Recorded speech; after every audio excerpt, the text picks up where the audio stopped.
आकाशवाणी भोपाल से प्रस्तुत है प्रादेशिक समाचार।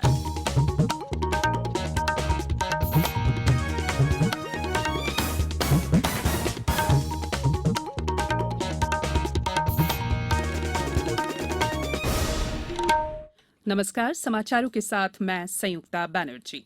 पहले मुख्य समाचार। मध्य प्रदेश सहित कोरोना से सबसे ज्यादा प्रभावित 10 राज्यों में केंद्रीय दल भेजेगा स्वास्थ्य मंत्रालय। प्रदेश में कोरोना संक्रमित लोगों की संख्या 3,500 के करीब, स्वस्थ होने वाले भी 1,500 से ज्यादा। नरसिंहपुर में ट्रक पलटने से 5 मजदूरों की मौत, 13 घायल। आम से भरे वाहन में छिपकर हैदराबाद से जा रहे थे उत्तर प्रदेश।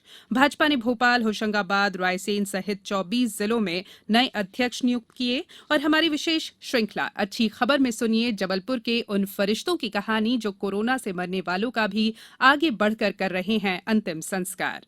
अब समाचार विस्तार से। केंद्रीय स्वास्थ्य मंत्रालय ने कोविड-19 के अधिक संक्रमण वाले मध्य प्रदेश सहित 10 राज्यों में केंद्रीय दल भेजने का फैसला किया है।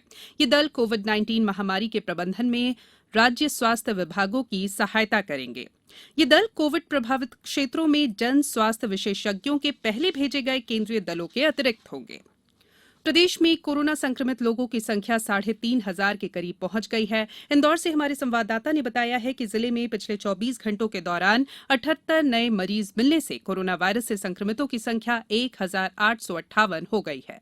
इस संक्रमण के कारण अब तक 89 लोगों की मृत्यु हो चुकी है। इधर राजधानी भोपाल में कल 39 नए मरीजों के साथ संक्रमितों की तादाद 725 हो गई है। उधर ग्वालियर में 5 नए मरीजों का पता चला है। कलेक्टर कौशलेंद्र विक्रम सिंह ने बताया है कि ये सभी लोग ग्वालियर के बाहर से आए हैं। एक की चेन्नई से ट्रेवल हिस्ट्री है, एक की अहमदाबाद से, एक की इंदौर से ट्रेवल हिस्ट्री है। ऐसे ही जो और केस भी हैं उनकी भी ट्रेवल हिस्ट्री है। जबलपुर में भी कल 2 नए मरीजों का पता चला है। यहां अब तक 121 कोविड-19 के मरीज मिल चुके हैं। गुना में कोरोना पॉजिटिव मरीज की रिपोर्ट नेगेटिव आने से प्रशासन ने राहत की सांस ली है। नीमच में जिला पंचायत सीईओ भव्या मित्तल ने बताया कि कल 2 लोगों की कोरोना जांच रिपोर्ट पॉजिटिव पाई गई। उधर धार जिले में कल कोरोना के 77 लोगों की रिपोर्ट नेगेटिव आई है। हालांकि मृतकों की संख्या 1 से बढ़कर 2 हो गई है। दतिया में कल 74 और रायसेन में 17 लोगों की रिपोर्ट नेगेटिव आई है। प्रदेश में कोरोना संक्रमितों की बढ़ती संख्या के बीच 1500 से ज्यादा लोग स्वस्थ होकर घर लौट चुके हैं। इंदौर में कल 159 मरीजों को स्वस्थ होने के कारण अस्पतालों से छुट्टी दे दी गई। इनमें शहर के 81 साल के बुजुर्ग गेंदालाल नागर भी शामिल हैं। वे संभवतः कोविड-19 से उबरने वाले प्रदेश के सबसे उम्रदराज व्यक्ति हैं। श्री नागर ने बताया कि कोरोना रिपोर्ट पॉजिटिव मिलने के बाद मुझे मेरी स्वस्थ दिनचर्या के कारण पूरा विश्वास था कि मैं इस बीमारी से उबर पाऊंगा। मुख्यमंत्री श्री शिवराज सिंह चौहान का शुभकामना। उन्होंने हमारा इलाज फ्री में यहाँ करवाया है और कलेक्टर महोदय ने इलाज की व्यवस्था बहुत बढ़िया करी है। इधर राजधानी में कल फिर कोविड-19 पर मनोबल भारी पड़ा। भोपाल के चिरायू अस्पताल से 18 कोरोना संक्रमित मरीज पूरी तरह स्वस्थ होकर घर लौटे। इनमें बच्चे और बुजुर्ग भी शामिल हैं। जिले में अब तक 400 से ज्यादा मरीज स्वस्थ हो चुके हैं। उधर उज्जैन में कल 11 मरीजों को डिस्चार्ज किया गया। इनमें आदिगादी मेडिकल कॉलेज के 7 और पुलिस ट्रेनिंग सेंटर के 4 मरीज शामिल हैं। खंडवा में भी कल एक मरीज को छुट्टी दे दी गई। नरसिंहपुर में बीती रात हुए एक सड़क हादसे में 5 मजदूरों की मौत हो गई। मुंगवानी थाने के पाठा गांव के पास आम से भरा ट्रक राष्ट्रीय राजमार्ग 44 पर अनियंत्रित होकर पलट गया। इसमें करीब 18 मजदूर सवार थे। बताया जा रहा है कि ये सभी मजदूर हैदराबाद से उत्तर प्रदेश के एटा और झांसी जा रहे थे। कलेक्टर दीपक सक्सेना ने बताया है कि एक मजदूर में कोरोना के लक्षण मिलने की वजह से सभी के सैंपल लिए गए हैं। वो नीचे गिर गए। 18 लोगों में से कुल मिलाकर अभी 5 लोगों की डेथ हुई है। इस खबर पर ज्यादा जानकारी के लिए बात करते हैं हमारे नरसिंहपुर संवाददाता आशीष जैन से। आशीष, कैसे हुआ ये हादसा और घायलों की क्या स्थिति है? जी संयुक्त, ये शनिवार की रात में हादसा हुआ है और इसमें अभी जो 5 लोगों की मौत की पुष्टि है जिला दंडाधिकारी जो नरसिंहपुर कलेक्टर हैं दीपक सक्सेना ने की है। साथ ही 11 लोगों का इलाज है जो जिला अस्पताल में चल रहा है। 2 गंभीर रूप से जो घायल हुए थे उन्हें जरूर जबलपुर रेफर किया गया है। इसके अलावा जो कल हैदराबाद से मजदूर आ रहे थे ट्रक पे सवार होकर, आम से भरा हुआ एक ट्रक था, उस पर सवार थे अनियंत्रित होकर ट्रक जो मुगवानी थाना का पाठा गांव है वहां पलटा है और जिसके नीचे मजदूर दब गए थे जिन्हें इलाज के लिए नरसिंहपुर अस्पताल लाया गया। रात में रेस्क्यू चलता रहा है और इस हादसे में 5 लोगों की मौत हो गई है। जी धन्यवाद आशीष इस जानकारी के लिए। इंदौर स्थित पश्चिम क्षेत्र विद्युत वितरण कंपनी के कार्यक्षेत्र में आने वाले सभी 15 जिलों में अब बिजली बिल एमपी ऑनलाइन केंद्रों और ग्राहक सेवा केंद्रों के माध्यम से भी जमा किए जा सकेंगे। प्रदेश सरकार ने लॉकडाउन के दौरान इन केंद्रों को शुरू करने की अनुमति दे दी है। नियत तिथि तक बिल भरने वाले उपभोक्ताओं को 1% छूट दी जाएगी। ये समाचार आप आकाशवाणी भोपाल से सुन रहे हैं। हमारे समाचारों को आप कभी भी और कहीं भी अपनी सुविधा के अनुसार सुन सकते हैं।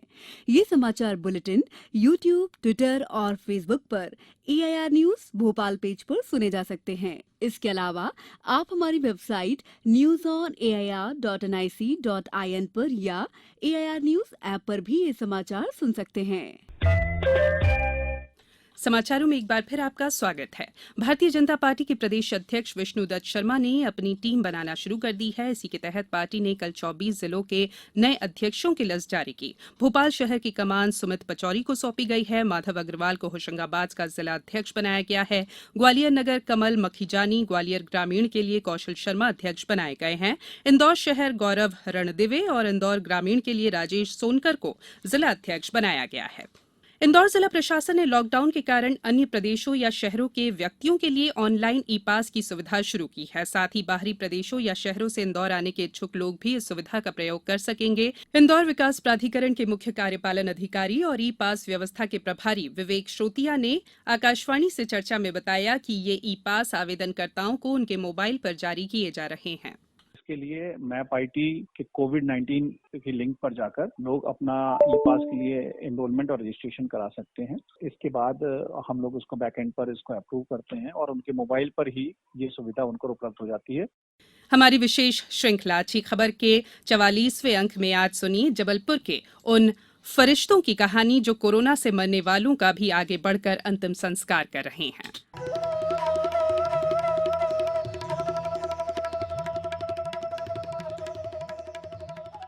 अंतिम संस्कार किसी भी धर्म में हमेशा ही कठिन और दुखदायी होता है, लेकिन जानलेवा कोरोना वायरस से संक्रमण के इस दौर में ये काम और भी मुश्किल हो गया है। संक्रमण के डर से जहां अपने ही अपनों का अंतिम संस्कार करने से पीछे हट रहे हैं, वहीं ऐसे कई फरिश्ते हैं जो मृत व्यक्ति के अंतिम सफर में बढ़ चढ़कर अपना योगदान दे रहे हैं। वैसे तो ऐसे फरिश्ते हर शहर हर गांव में मौजूद हैं, लेकिन इस बात जबलपुर की संस्कार धानी के नाम से विख्यात इस शहर की मोक्ष मानव सेवा संस्था ने कोरोना से संक्रमित और संदिग्ध की मृत्यु के बाद उनके अंतिम संस्कार का संकल्प लिया है। इस संस्था के आशीष ठाकुर बताते हैं कि लॉकडाउन की अवधि के दौरान उनकी संस्था ने अब तक 27 शवों का न केवल अंतिम संस्कार किया है, बल्कि मृतकों के अस्थि विसर्जन का दायित्व भी निभाया है। लेकिन अभी जब से कोरोना के रिजल्ट आने लगे तो लगभग हम 10 से 12 शवों का संस्कार कर चुके हैं, जिनमें कोरोना पॉजिटिव भी है कुछ लोग और कुछ सख्त। तो ये सेवा जारी है। ऐसी ही एक शख्सियत हैं सैयद इनायत अली। वर्षों से लावारिश लाशों का उनके धर्म और जाति के अनुसार अंतिम संस्कार करते आ रहे सैयद इनायत अली कोरोना संक्रमण के बाद भी इस नेक कार्य को पूरा करने में पीछे नहीं हैं। खास बात यह है कि रमजान माह में कई बार उन्हें अपना रोजा भी शमशान घाट में ही खोलना पड़ जाता है। इसमें तो ऐसा है कि कौमी एकता की बात ही नहीं है। जरूरतमंद लोगों के फोन आते हैं। महामारी चल रही है, जब से 8 से 10 लोगों के कार्यक्रम हमने करा चुके हैं। ऐसे तो हम लोग रोज ही कराते हैं, मगर महामारी के चलते हुए तो अभी ऐसा हुआ है कि परिवार होते हुए भी कोई नहीं आया उनके लाने। ये लोग वाकई फरिश्ते हैं जो अपनी खुद की जान की परवाह किए बिना ऐसे दायित्वों को पूरा कर रहे हैं जिनसे मृत व्यक्ति के अपने परिजन ही बचकर भाग रहे हैं। अच्छी खबर के लिए जबलपुर से सुरभि तिवारी के साथ समाचार कक्ष से मैं दीपा सिंह। अब बात मौसम की। प्रदेश के कई इलाकों में तेज हवाओं के साथ बारिश होने से मौसम में बदलाव आ गया है। राजधानी भोपाल में कल शाम तेज हवाओं के साथ बारिश हुई, जिससे लोगों को गर्मी से थोड़ी राहत मिली। हालांकि आंधी से कई जगहों पर पेड़ गिरने से बिजली आपूर्ति बाधित हुई। वहीं सिवनी में तेज हवाओं के साथ बारिश होने से विक्रय केंद्रों में रखा गेहूं गीला हो गया। मौसम केंद्र भोपाल के अनुसार आज भी होशंगाबाद, बुरहानपुर, खंडवा और नीमच सहित कई जिलों में बारिश हो सकती है। अब कुछ समाचार संक्षेप में। छत्तीसगढ़ के पूर्व मुख्यमंत्री अजीत जोगी की हालत नाजुक बनी हुई है। कल कार्डियक अरेस्ट के बाद उन्हें रायपुर के एक अस्पताल में भर्ती कराया गया था। वरिष्ठ आईएएस अधिकारी अनुपम राजन को जनसंपर्क विभाग का प्रमुख सचिव बनाया गया है। प्रमुख सचिव संजय दुबे ने बताया है कि प्रदेश के विभिन्न जिलों में अध्ययन कर रहे जम्मू कश्मीर के 458 विद्यार्थियों को कल बसों के जरिए रवाना किया गया। आज श्रमिक स्पेशल ट्रेन से औरंगाबाद से 883 मजदूर खंडवा स्टेशन पर उतरेंगे। गोवा से 644 मजदूरों को विशेष ट्रेन के माध्यम से कल मुरैना लाया गया। होशंगाबाद जिले के बाबई तहसील में फंसे 20 श्रमिकों को कल शाम उनके गृह जिले बैतूल और छिंदवाड़ा के लिए विशेष बस से रवाना किया गया। डिंडौरी में फरिश्ता बनकर पहुंची जननी चालक खुद ही महिला की डिलीवरी कराई। जच्चा और बच्चा स्वस्थ है। सिवनी जिले में आयुष विभाग द्वारा अब तक 5 लाख से अधिक परिवारों को कोरोना रोकथाम की दवा दी गई। वहीं छिंदवाड़ा जिले में 5,05,000 व्यक्तियों को ये दवा दी गई है। अंत में बुलेटिन के मुख्य समाचार एक बार फिर। मध्य प्रदेश सहित कोरोना से सबसे ज्यादा प्रभावित 10 राज्यों में केंद्रीय दल भेजेगा स्वास्थ्य मंत्रालय। प्रदेश में कोरोना संक्रमित लोगों की संख्या 3,500 के करीब, स्वस्थ होने वाले भी 1,500 से ज्यादा। नरसिंहपुर में ट्रक पलटने से 5 मजदूरों की मौत, 13 घायल। आम से भरे वाहन में छिपकर हैदराबाद से जा रहे थे उत्तर प्रदेश। भाजपा ने भोपाल, होशंगाबाद, रायसेन सहित 24 जिलों में नए अध्यक्ष नियुक्त किए। और हमारी विशेष श्रृंखला अच्छी खबर में आपने सुनी जबलपुर के उन फरिश्तों की कहानी जो कोरोना से मरने वालों का भी आगे बढ़कर कर रहे हैं अंतिम संस्कार। इस बुलेटिन में इतना ही। घर में रहिए, सुरक्षित रहिए और सुनते रहिए आकाशवाणी। नमस्कार।